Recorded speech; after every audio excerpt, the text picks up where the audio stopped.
Friends, welcome back to my channel. So ಎಲ್ಲರೂ ಹೇಗಿದ್ದೀರಾ? ನಾನು ಕೂಡ ಚೆನ್ನಾಗಿದ್ದೀನಿ. ನೀವೆಲ್ಲರೂ ಚೆನ್ನಾಗಿದ್ದೀರಾ ಅಂತ ಭಾವಿಸ್ತಾ ಇವತ್ತೊಂದು ಸಿಂಪಲಾಗಿ ರೆಸಿಪಿ ಮಾಡ್ತಾಯಿದ್ದೀನಿ. ರಾಜ್ಮಾ ಮಸಾಲ ಎಷ್ಟು ಚೆನ್ನಾಗಿರುತ್ತೆ ಅಂದರೆ ತುಂಬಾ ಚೆನ್ನಾಗಿರುತ್ತೆ.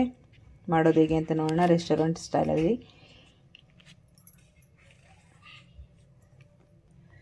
ಮಾಡೋದು ಹೇಗೆ ಅಂತ ನೋಡೋಣ. ಅದಕ್ಕಿಂತ ಮುಂಚೆ ನನ್ನ ಚಾನಲ್ನ ಸಬ್ಸ್ಕ್ರೈಬ್ ಮಾಡಿ ನೋಡ್ತಾ ಇದ್ದರೆ ಪ್ಲೀಸ್ ಸಬ್ಸ್ಕ್ರೈಬ್ ಮಾಡ್ಕೊಳ್ಳಿ. ಹಾಗೆ ಒಂದು ಲೈಕ್ ಮಾಡಿ, ಶೇರ್ ಮಾಡಿ, ಕಮೆಂಟ್ ಮಾಡಿ. ಬನ್ನಿ ಮಾಡೋದು ಹೇಗೆ ಅಂತ ನೋಡೋಣ. ತುಂಬಾ ಚೆನ್ನಾಗಿರುತ್ತೆ. ಮಿಸ್ ಮಾಡಿದೆ ವಿಡಿಯೋ ಎಂಡ್ವರೆಗೂ ನೋಡಿ. ಈಗ ನೋಡಿ, ನಾನಿಲ್ಲಿ 1 ಕಪ್ಪು ರಾಜ್ಮಾ ತೊಗೊಂಡಿದ್ದೀನಿ. ಇದು ಹಸಿದು. ಇದು ಒಣಗಿರೋದಾದರೆ ನೀವು 8 ಅವರ್ಸ್ ನೆನೆಸ್ಬಿಟ್ಟು ಆಮೇಲೆ ತೊಗೋಬೇಕಾಗುತ್ತೆ. ತುಂಬಾ ಚೆನ್ನಾಗಿರುತ್ತೆ. ರಾಜ್ಮಾ ಮಸಾಲ ಕರಿ ರೆಸ್ಟೋರೆಂಟ್ ಸ್ಟೈಲಲ್ಲಿ ತುಂಬಾ ಡಿಫ್ರೆಂಟಾಗಿ ತುಂಬ ಚೆನ್ನಾಗಿರುತ್ತೆ. ಟೇಸ್ಟ್ ಮಾತ್ರ ಚಪಾತಿಗೆ ಎಲ್ಲದಕ್ಕೂ, ಪೂರಿ, ಚಪಾತಿ, ಪರೋಟ ಯಾವುದೇ ಮಾಡ್ಕೋಬೋದು. ತುಂಬಾ ರುಚಿಯಾಗಿರುತ್ತೆ. ಸೊ ಇನ್ನು ಇದು ನಾನು ನೆನೆಸೋ ಅವಶ್ಯಕತೆ ಇರಲ್ಲ. ಇದು ಹಸಿದು, ಹಾಗಾಗಿ ಇದನ್ನು ತೊಳ್ಕೊಂಡು ಹಾಕ್ಕೊಂಡ್ರೆ ಸಾಕಾಗುತ್ತೆ. ನಾನು ಇಲ್ಲಿ ಅರ್ಧ kg ಅಷ್ಟು ತೊಗೊಂಡು ಬಿಡಿಸಿಟ್ಟಿರೋದು. ಇದನ್ನು ಒಂದು ಕುಕ್ಕರ್ಗೆ ತೊಗೊಂಡು ನಾನು ಹಾಕ್ತಾಯಿದ್ದೀನಿ. ಹಾಗೆ ಇದಕ್ಕೆ ನಾನು ಒಂದೆರಡು ಆಲೂಗಡ್ಡೆ ಕಟ್ ಮಾಡ್ಕೊಂಡಿದ್ದೀನಿ ಈ ರೀತಿ. ಅದನ್ನು ಕೂಡ ಸೇರಿಸ್ತಾ ಇದ್ದೀನಿ.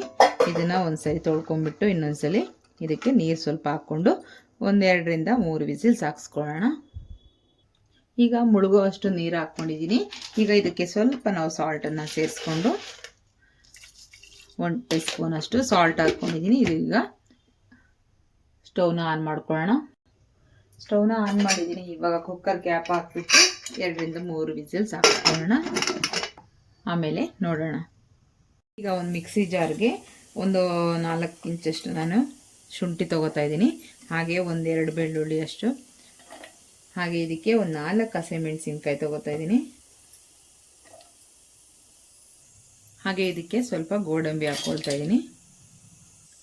ಹಾಗೆ ಇದಕ್ಕೆ ಒಂದು 3 ಟೊಮೆಟೊ ಈ ರೀತಿ ಕಟ್ ಮಾಡಿಕೊಂಡು ಸೇರಿಸ್ತಾ ಇದ್ದೀನಿ. ಈಗ ಇದನ್ನು ನೈಸಾಗಿ ರುಬ್ಕೊಂಡು ಬರೋಣ. ಈಗ ನೋಡಿ, ಟೊಮೆಟೊ ಪ್ಯೂರಿ ಮಾಡ್ಕೊಂಡಿದ್ದೀನಿ. ಹಾಗೆ ಒಂದು 3 ಈರುಳ್ಳಿ ಈ ರೀತಿ ನೈಸಾಗಿ ಶಾರ್ಪ್ ಮಾಡ್ಕೊಂಡಿದ್ದೀನಿ. ಹಾಗೆ ವಿಸಿಲ್ ಕೂಡ ಆಗಿದೆ, ಪ್ರೆಷರ್ ಹೋಗಿದೆ. 3 ವಿಸಿಲ್ಸ್ ಹಾಕ್ಸ್ಕೊಂಡಿದ್ದೀನಿ. ಇವಾಗ ಓಪನ್ ಮಾಡಿ ನೋಡೋಣ. ಈಗ ಚೆನ್ನಾಗಿ ಬೆಂದಿದೆ. ಒಂದ್ಸರಿ ನೋಡ್ಕೊಳ್ಳೋಣ. ನೋಡಿ ಎಷ್ಟು ಚೆನ್ನಾಗಿ ಬೆಂದಿದೆ. ಫುಲ್ಲು ಮೆತ್ತಗೆ ಬೆಂದಿದೆ. ಈಗ ಇದನ್ನು ಸೈಡಿಗೆ ಇಟ್ಕೊಳ್ಳೋಣ. ಈಗ ನಾನು ಬಾಣಲೆ ಇಟ್ಕೊಂಡಿದ್ದೀನಿ. ಈಗ ಸ್ಟವ್ನ ಆನ್ ಮಾಡ್ಕೊಳ್ಳೋಣ. ಈಗ ಇದಕ್ಕೆ ನಾನು ಸ್ವಲ್ಪ ಬಟರ್ನ ಸೇರಿಸ್ತಾ ಇದ್ದೀನಿ. ಈಗ ಸ್ವಲ್ಪ ಬಟರ್ನ ಸೇರಿಸಿದ್ದೀನಿ. ಹಾಗೆ ಇದಕ್ಕೆ ಸ್ವಲ್ಪ ಆಯಿಲ್ ಕೂಡ ಸೇರಿಸ್ಕೊಳ್ಳೋಣ. ಈಗ 1-2 ಪೀಸು ಪಲಾವ್ ಎಲೆ, ಹಾಗೆ 1 ಪೀಸು ಚಕ್ಕೆ, ಹಾಗೆ ಇದಕ್ಕೆ 1 ಟೇಬಲ್ ಸ್ಪೂನ್ ಅಷ್ಟು ಜೀರಿಗೆ. ನಾವು ಆಗಲೇ ಏನು ಈರುಳ್ಳಿ ಕಟ್ ಮಾಡ್ಕೊಂಡಿದ್ದೀವಿ ಅದನ್ನು ಸೇರಿಸ್ಕೊಳ್ಳೋಣ. ಈಗ ಚೆನ್ನಾಗಿ ಮಿಕ್ಸ್ ಮಾಡ್ಕೊಳ್ಳೋಣ.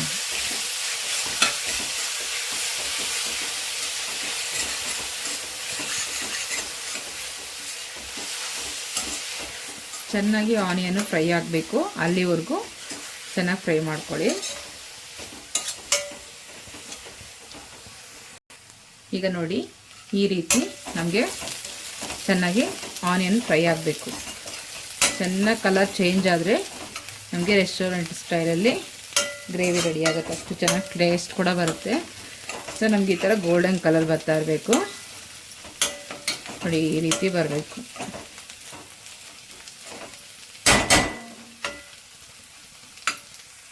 ಈಗ ಇದಕ್ಕೆ ಸ್ಪೈಸಸ್ ಸೇರಿಸ್ಕೊಳ್ಳೋಣ. ನಾನು ಇಲ್ಲಿ ಕಾಶ್ಮೀರಿ ಚಿಲ್ಲಿ ಪೌಡರು, ಇದು ತುಂಬ ಸಾಫ್ಟ್ ಇರಲ್ಲ, ಸ್ವಲ್ಪ ತರಿ ಇರುತ್ತೆ, ಆ ಥರದ್ದು ತೊಗೊಂಡಿದ್ದೀನಿ ನಾನು. ಹಾಗೆ ಇದಕ್ಕೆ 2 ಟೇಬಲ್ ಸ್ಪೂನ್ ಹಾಕ್ಕೊಂಡಿದ್ದೀನಿ ರೆಡ್ ಚಿಲ್ಲಿ. ಇದಕ್ಕೆ ಹಾಗೆ ಸ್ವಲ್ಪ ಟರ್ಮರಿಕ್ ಪೌಡರ್, ಹಾಗೆ ಇದಕ್ಕೆ ಧನಿಯಾ ಪೌಡರ್. ಈಗ ಇದಿಷ್ಟು ಚೆನ್ನಾಗಿ ಮಿಕ್ಸ್ ಮಾಡ್ಕೊಳ್ಳೋಣ.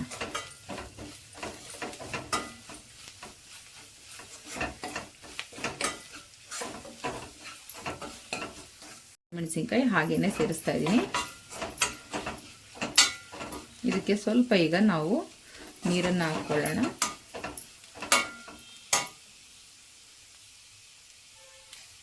ಈಗ ಸ್ವಲ್ಪ ಮಾತ್ರ ನೀರನ್ನು ಹಾಕಿ ನಾನು ಈ ಮಸಾಲೆನ ಹಾಗೇನೆ ಸ್ವಲ್ಪ ಹುರ್ಕೋತೀನಿ.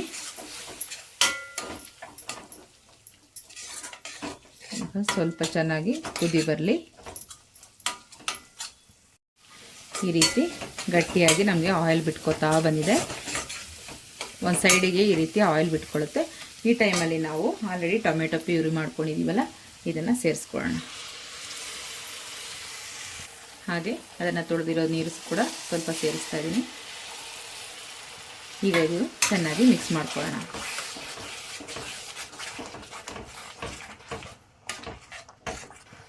ಈಗ ಇದಕ್ಕೆ ನಾವು ಸ್ವಲ್ಪ ಸಾಲ್ಟನ್ನು ಸೇರಿಸ್ಕೊಳ್ಳೋಣ. ಆಲ್ರೆಡಿ ನಾವು ಕಾಳುಗಳು ಬೇಯಿಸ್ಕೊಂಡಾಗೂ ಕೂಡ ಹಾಕ್ಕೊಂಡಿದ್ದೀವಿ. ಈಗ ಇದಕ್ಕೆ 1 ಟೇಬಲ್ ಸ್ಪೂನ್ ಅಷ್ಟು ಸೇರಿಸ್ತಾ ಇದ್ದೀನಿ. ಇದು ಕೂಡ ಚೆನ್ನಾಗಿ ಮಿಕ್ಸ್ ಮಾಡ್ಕೊಳ್ಳೋಣ. ನಮಗೆ ಈಗ ನಾವು ಟೊಮೆಟೊ ಪ್ಯೂರಿ ಎಲ್ಲ ಹಾಕಿದ್ಮೇಲೆ ಸ್ವಲ್ಪ ಹಸಿ ವಾಸನೆ ಎಲ್ಲ ಹೋಗಬೇಕು. ಹಾಗೆ ಚೆನ್ನಾಗಿ ಅದು ಕೂಡ ಆಯಿಲ್ ಬಿಟ್ಕೋಬೇಕು. ಆ ರೀತಿ ಚೆನ್ನಾಗಿ ಫ್ರೈ ಮಾಡ್ಕೋಬೇಕಾಗುತ್ತೆ.